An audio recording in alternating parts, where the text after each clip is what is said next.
বিধানসভা নির্বাচন যতই ঘনিয়ে আসছে ততই রাজনৈতিক দলের প্রচার বাড়ছে। রবিবার বেলা ১টা নাগাদ মাথাভাঙ্গা ২ নম্বর ব্লকের ১০টি অঞ্চলের স্বনির্ভর গোষ্ঠীদের নিয়ে শিলডাঙ্গা তৃণমূল কংগ্রেস দলীয় কার্যালয়ে কর্মী সভা করেন। এদিন এই কর্মী সভায় উপস্থিত ছিলেন মাথাভাঙ্গা বিধানসভা তৃণমূলের প্রার্থী শাবলু বর্মন। এদিন সেখানে স্বনির্ভর গোষ্ঠীর জন্য মমতা বন্দ্যোপাধ্যায়ের উন্নয়নের কথা তুলে ধরেন এবং নির্বাচনে তৃণমূল প্রার্থীকে জয়ী করার আহ্বান জানান। মাথাভাঙ্গা থেকে উৎপল অধিকারী রিপোর্ট, বিগ নিউজ বাংলা।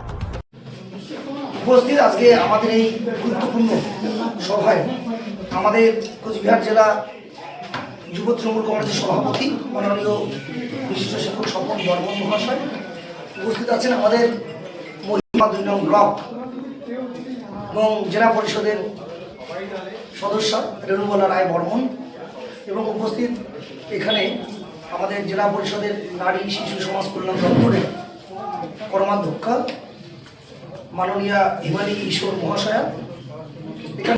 আমাদের আমরা বলতে চাই যে আমাদের অন্যতম কান্ডারি যারা উন্নয়নের সঙ্গে যুক্ত, যারা সবসময় এলাকার যে সমস্ত নিম্নবিত্ত সাধারণ গরিব পরিবার আছে সেই পরিবারের সঙ্গে যুক্ত, নিরন্তর কাজ করে চলেছে। সকলকেই একসঙ্গে একযোগে আমি আমার প্রণাম জানাই। আশীর্বাদ করবেন, দুহাত ধরে আশীর্বাদ করবেন যাতে আমি এই বিধানসভা থেকে জয়ী হয়ে মমতা বন্দ্যোপাধ্যায় এবং আমাদের প্রিয় সাংসদ অভিষেক বন্দ্যোপাধ্যায়ের হাতকে শক্ত করতে পারি এবং উন্নততর সরকার আমরা সকলে মিলে গড়তে পারি।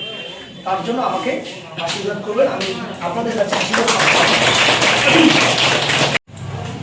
কাজ করে চলেছেন। মহিলা সভানেত্রীরা আমাদের যে অঞ্চলে রয়েছে তারাও কাজ করছেন। যারা আমি বললাম বিশেষ করে উন্নয়নের সঙ্গে যুক্ত, যারা আমাদের সরকারকে বিভিন্নভাবে সহযোগিতা, যে মহিলারা আজকে এখানে এসেছেন, সভাপতি, সম্পাদক, সহসভাপতি, সহ সম্পাদক আছেন, কোষাধ্যক্ষ, আরও যারা আছেন এর সঙ্গে যুক্ত সকলেই আছেন। তো আমি আশীর্বাদ প্রার্থনা করি এই কারণে যে সরকার আমাদের থাকবেই। আমাকে দল প্রার্থী করেছে, আমি চিরকৃতজ্ঞ মাননীয়া মুখ্যমন্ত্রী মমতা বন্দ্যোপাধ্যায় এবং আমাদের দেশের নেতা, দক্ষ সংগঠক, সাংসদ অভিষেক বন্দ্যোপাধ্যায় এবং আমার জেলার শীর্ষ নেতৃত্ব, তাদেরকেও প্রণাম জানাই এবং তাদেরকে আমি কথা দিয়েছি যে আমরা সকলে মিলে একযোগে কাজ করি। আমাদের মাথাভাঙ্গা ব্লক এবং মাথাভাঙ্গা বিধানসভা একটা বড় পরিবার, এই পরিবারকে নিয়ে একসঙ্গে আমরা জয়ী হয়ে আসবো। যদি আমরা এখানে আমাদের বিধায়ক যদি তৈরি করতে পারেন বা আমরা সকলে মিলে পারি, তাহলে আমরা কিন্তু সুন্দরভাবে যে পদ্ধতিতে সরকার চলছে, যে পদ্ধতিতে মা বোনেরা আজকে আপনারা যারা এখানে আছেন, সেই সরকার গঠনের পরিপ্রেক্ষিতে এই যে সংঘগুলোকে একটা কি সরকারি অনুমোদন করে দিলেন, সেখানে নাম একটা অ্যাড করে দিলেন যে সংঘ সমবায় আইনের ধারায় আমরা ঢুকে পড়লাম।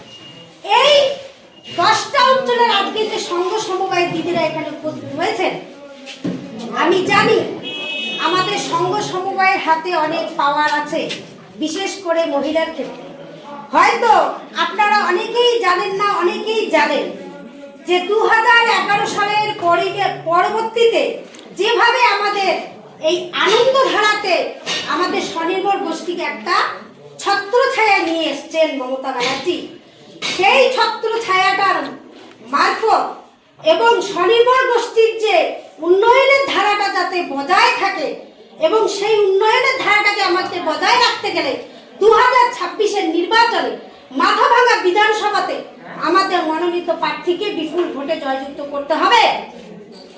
এই তার সঙ্গে আমাদের মমতা ব্যানার্জি এই যে কিছুদিন না 2-3 দিন আগে যে একটা ইস্তেহার পেশ করেছেন, সেখানে বলেছে আগামী দিনে যে শপিং মল তৈরি হবে দোকান তৈরিগুলোর জন্য দুটো ফ্লোর মানে একতলা দুতলা আমাদের যত রাজ্যে স্বনির্ভর গোষ্ঠীগুলো আছে সেই স্বনির্ভর গোষ্ঠীগুলো আমরা যারা জিনিস বানাই বিক্রি করতে পারি না, যেগুলো আমাদের প্রোডাকশন হয় অনেক কিছু আমরা বানাই স্বনির্ভর গোষ্ঠীর দিদিরা, সেই সব দিদিদের জিনিসপত্রগুলি কিন্তু ওখানে বিক্রির একটা মার্কেট করে দিবে।